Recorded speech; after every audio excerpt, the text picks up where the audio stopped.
Last week Saturday நாங்கள் ஏற்காடு போகலான்னு சொல்லிட்டு கிளம்புனோம். இங்கேருந்து நம்ம சேலம் போய் சேலத்துலேருந்து ஏற்காடு போனோம். மத்தியானம் 2 மணிக்கு புறப்பட்டோம். காரில் தான் போனோம். இன்னொருத்தவங்க வந்திருந்தாங்க, இன்னொரு ஃபேமிலியும் நாங்களும் போயிருந்தோம். போகிற வழியில் பார்த்திங்கன்னா ரொம்ப இயற்கை காட்சி, மரங்களெல்லாம் ரொம்ப பெரிய பெரிய மரங்களாக நல்லா இருந்துச்சு. நம்ம டவுனுக்குள்ளே இருந்துட்டு இப்படி மலை பிரதேசத்துக்குள்ளே போகிறது ரொம்ப நல்லா இருந்தது. அங்கே போய் சேரும்போதே மணி 5. அதுக்கப்புறம் சரி போட் ஹவுஸ் போகலான்னு போனோம். போட் ஹவுஸ் க்ளோசிங் டைம் நெருங்கிடுச்சு. இருந்தாலும் நாங்கள் டிக்கெட் கேட்டால் கொடுத்தாங்க. சரி டக்குன்னு ஒரு போட்டில் போகலாம் அப்படின்னு சொல்லிட்டு போட்டில் போனோம். அந்த சாயந்தர நேரம் அந்த சில்லுன்னு கடலில் அந்த தண்ணியினுடைய இது வந்து குளிர்ச்சியாக நல்லா இருந்தது. ரொம்ப கிளைமேட் நல்லா இருந்தது. ஊட்டி மாதிரி இருந்தது. ஏற்காடே வந்து ஏழைகளின் ஊட்டின்னு சொல்லுவாங்க இல்லைங்களா, அது மாதிரி ஊட்டி மாதிரி இருந்துச்சு. அது சில்னஸ்ஸு. மழை இல்லை, பரவாயில்ல. நாங்கள் போனப்போ மழை இல்லாதனால கொஞ்சம் ஃப்ரீயாக போட்டில் போனோம். போயிட்டு அந்த துடுப்பு போடுறது அவங்களே ஆள் வச்சு இருக்காங்க. நம்மளே பெடலிங் போட்டு இருந்தது. ஆனால் நாங்கள் வந்து அவங்க கூட்டிகிட்டு போனாங்க. அந்த துடுப்பு போட்டு கூட்டிகிட்டு போகிற ஒரு ஆள் இருந்தார். அவர் வந்து என்னை கூட்டிகிட்டு போனார். ஃபுல்லாக ஒரு ரவுண்டு அந்த போட் ஹவுஸ் ஃபுல்லாக சுற்றி அந்த போட்டில் போயிட்டு வந்தோம் சாயந்தரம். ரொம்ப நல்லா இருந்துச்சு. அதுக்கப்புறம் அந்த பார்க் இருந்தது.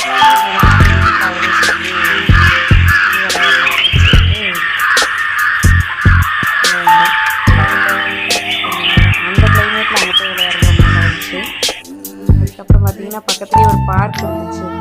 அங்கே பார்த்திங்கன்னா நிறைய பூச்செடிகள் எல்லாம் அழகழகாக கலர் கலராக, ஆரஞ்சு கலரு, டேலியா பூ எல்லாம் நல்லா கலர் கலராக இருந்தது. சரி சுற்றி பார்க்கலாம் அப்படின்னு சொல்லிட்டு வெயில் அடிச்சுது. ஆனால் வந்து அந்த வெயில் வந்து உரைக்கலை. ஏன்னா அந்த குளிர் இருந்ததுனால அந்த வெயிலுக்கும் அந்த குளிருக்கும் ரொம்ப கரெக்டாக இருக்குது. அதனால் நல்லா பார்க்கை சுற்றி பார்க்கலாம் அப்படின்னு சொல்லிட்டு அப்படியே ஒரு ரவுண்ட் வந்தோம். இந்த மாதிரி பூவில் நம்ம வீட்டில் இங்கே கூட வச்சோம்னா, நம்ம பிளைன்ஸ்லாம் வச்சோம்னா அவ்வளோக்கா வரதில்லை. அந்த கிளைமேட்டுக்கு வந்து அந்த செடிகள்லாம் ரொம்ப அழகாக இருந்தது. அதை அவங்க மெயின்டைன் பண்ணுறாங்க கரெக்டாக. அதுமாதிரி நாங்கள் போனப்போ கூட்டம் இல்லை, கொஞ்சம் பேர் தான் இருந்தாங்க. ஆனால் அந்த ஆரஞ்சு கலர் பூவெல்லாம் வந்து பார்க்குறக்கே ரொம்ப அழகாக இருந்துச்சு. அந்த பார்க்கில் முன்னாடி பார்த்திங்கன்னா அந்த பூச்செடியில் கரெக்டாக அலங்காரம் பண்ணியிருக்காங்க. பச்சை பசேன்னு இருக்குதுன்னு சொல்கிறோமா, அந்த மாதிரி நல்லா ஒரே க்ரீனியாக இருந்தது. பார்க்குறக்கே கண்ணுக்கு ரொம்ப நல்லா குளிர்ச்சியாக இருந்தது. அந்த க்ரீன் கலர் இலைகளை பார்க்கும்போது நல்லா இருந்துச்சு. இந்த ஆரஞ்சு கலர் பூ பாருங்கள், எனக்கு ரொம்ப பிடிச்சது. இது வந்து ரொம்ப கலர்ஃபுல்லாக இருந்துச்சு. இதை பார்த்துட்டு அப்படியே சுற்றி போகலான்னு சொல்லிட்டு வந்தோம். சரி செடி விற்றா வாங்கலான்னு தான் நினச்சேன். ஆனால் நான் போன டைம் பார்த்திங்கன்னா அந்த ஆஃபீஸ் ரூம் வந்து திறக்கலை, அதனால் வாங்கலை. சரி ரூமுக்கு வந்தோம்.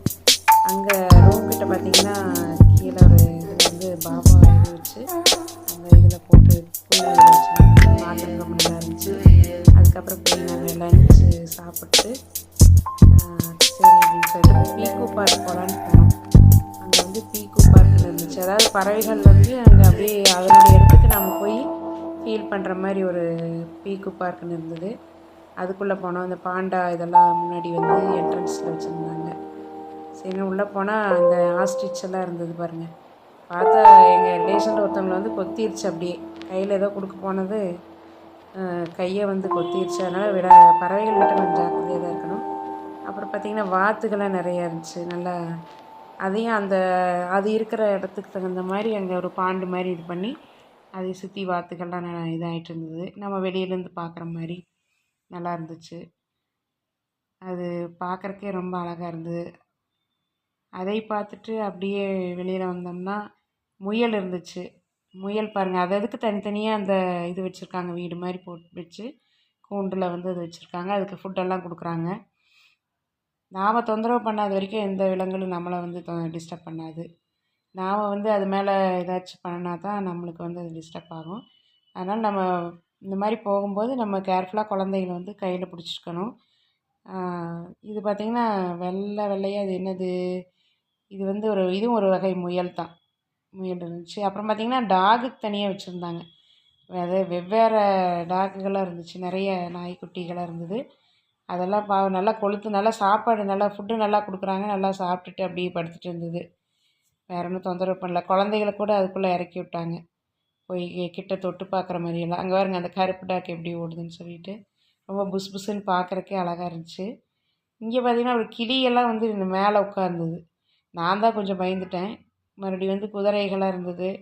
அதுக்கு புல் போட்டு அப்படியே அந்த குதிரை சவாரி கூட்டிகிட்டு போகிறாங்க குழந்தைகள. அதுக்காக அந்த குதிரைகள்லாம் அங்கே இருந்துச்சு. நாங்கள் போகல. சின்ன குழந்தைங்க ஒரு 2, 3 பேர் போயிட்டு போனாங்க. குதிரை சவாரிங்கிறதே கொஞ்சம் நல்லா தான் இருக்கும். இந்த குதிரையில் உட்காந்துட்டு போகும்போது ரொம்ப நல்லா இருந்துச்சு. நல்லாயிருக்கும். மறுபடியும் அந்த பீக்கு பார்க்குள்ளே வந்து இது வந்து என்ட்ரன்ஸ் வந்து ரூ. 300 என்னமோ இது போட்டிருந்தாங்க. நாங்கள் வந்து இந்த அக்காமடேஷனில் ஹோட்டல்லேருந்து வந்து நம்மளுக்கு ஃப்ரீயாக தான் இது பண்ணாங்க. ஹோட்டல் செவராய்ஸ் நாங்கள் தங்கியிருந்தோம். இங்கே பார்த்தீங்கன்னா அந்த இது லவ் பேர்ட்ஸு எல்லாம் நிறைய இருந்துச்சு. அப்புறம் உள்ளே போனோம்னா இந்த இடம் தான் பார்த்தீங்கன்னா அந்த பறவைகள்லாம் அங்கே இருக்கிற இடம் அது. இதுக்குள்ளே போனால் நான் சவுண்ட் மியூட் பண்ணியிருக்கேன். ஆனால் வந்து அங்கே ஒரே பறவைகள் சத்தமாக இருந்துச்சு. கீச் கீச்சுன்னு ஒரு அந்த கிளி, பஞ்சவர்ண கிளி இந்த மாதிரி நிறைய இருந்தது. அந்த லவ் பேர்ட்ஸு இதெல்லாம் ஒரு காட்டுக்குள்ளே போயிட்டு நம்ம அந்த பறவைகள் இருக்கிற இடத்துக்கு போன மாதிரி ஒரு ஃபீலிங் இருந்தது. நல்லா இருந்துச்சு. அது பறவைகளாக கத்திக்கிட்டு தலையில் வச்சிருந்த பூ கூட எடுத்துருங்கன்னு சொன்னாங்க உள்ளே இருக்கவங்க. அந்த மாதிரி ஏன்னா கிளி கொத்திரும் அப்படின்னு சொல்லிட்டு. அங்கேயும் இந்த மாதிரி பார்க்குள்ளே வெளியில் வந்தோம்னா இந்த மாதிரி நிறைய பூக்களெல்லாம் இருந்தது. இந்த ஆரஞ்சு கலர் தான் ரொம்ப கலர்ஃபுல்லாக நிறைய வச்சுருந்தாங்க இந்த செடி. என்ன செடின்னு தெரில. இந்த மாதிரி நிறைய கலர்ஃபுல்லாக இருந்தது. பார்க்குறக்கு ஃபோட்டோ எடுத்துகிட்டே இருக்கலாம் போல் இருந்துச்சு. அதுக்கப்புறம் அங்கே கேம்ஸ் எல்லாம் நிறைய வச்சுருந்தாங்க. இதுக்கு பேர் என்னமோ சொன்னாங்க. ஜஸ்ட்டு எனக்கு மறந்துட்டேன். இது வந்து இது விளையாடுற மாதிரி 2 பேர் விளையாடுற மாதிரி. ரெட் கலர் இது வந்து ஒருத்தருக்கு, ப்ளூ கலரு அந்த இதில் வச்சு போலோவா போலோ கிடையாது. ஏதோ சொன்னாங்க. அந்த கேம் வந்து விளையாடணும். அதாவது அந்த பால் வந்து கரெக்டாக இந்த பக்கம் இருக்கவங்க, அந்த பக்கம் அந்த இதில் கொண்டு போய் போடுற மாதிரி. ஃபுட்பால் மாதிரி தான். நம்ம வந்து அவங்க இந்த பக்கம் வர விடாமல் கோல் போடாமல் தடுக்கணும். அது மாதிரி 2 டீம் மாதிரி நம்ம கையில் வந்து ஆப்ரேட் பண்ணுற மாதிரி இருந்துச்சு. அது விளையாண்டோம். அதனால இன்ட்ரெஸ்டிங்காக இருந்தது. இந்த பக்கம் பந்து வராமல் தடுக்கிறது வந்து வருங்க போகுது பார்த்தீங்களா, கோல் போடு நம்ம தடுத்துருக்கணும். ஆனால் போயிடுச்சு, தடுத்தோன்னே போயிடுச்சு. இப்போ அந்த சைடு போய் அவங்களுக்கு விழுகும் போல இருக்குது பாருங்கள். அது மாதிரி நல்லா இன்ட்ரெஸ்ட்டாக போச்சு. டைம் ஆனதே தெரில. அதுக்கப்புறம் பார்த்திங்கன்னா சரி வெளியில் மறுபடியும் இந்த பக்கம் வந்தோம்னா இன்னொரு கேம் இருந்துச்சு. அதில் வந்து பாலெல்லாம் அந்த குழந்தைகளுக்கு விளையாடுற மாதிரி சர்க்கிளெல்லாம் போட்டு வச்சுருந்தாங்க. அதில் குழந்தைகளை அட்ராக்ட் பண்ணுற மாதிரி நிறைய செவுத்துலலாம் அந்த ட்ராயிங் எல்லாம் வரைஞ்சி அது மாதிரி ஒரு கலர்ஃபுல்லாக இருந்தது. பார்க்குறக்கே நல்லா இருந்துச்சு. அந்த பால் குட்டி குட்டி பால் அதெல்லாம் நம்ம விளையாடல, சும்மா பார்த்தோம். அதுக்கப்புறம் இது விளையாண்டுட்டு கேரம் போர்டு இருந்துச்சு. கேரம் போர்டு கொஞ்சம் நேரம் விளையாண்டோம். ஒரே போட்டியாக இருந்தது. நான் தான் கடைசியில் தோற்றுட்டேன். செஸ் இருந்தது. செஸ் நாங்கள் தொடர்ந்து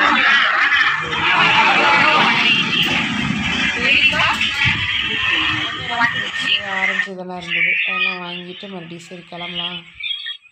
இது ட்ரிப்பு முடிஞ்சிடுச்சு. ஒரு நாள் தான். அடுத்த நாள் வந்து எல்லாம் அவங்கவுங்க வேலைக்கு போகணுங்களா, எல்லோரும் கிளம்பி நம்ம சேலம் வந்து மத்தியானம் லன்ச்சு சாப்பிட்டு ஈவினிங் வந்து 7:00 வீட்டுக்கு போயிடலாம் அப்படின்னு சொல்லிட்டு கிளம்பிட்டோம்.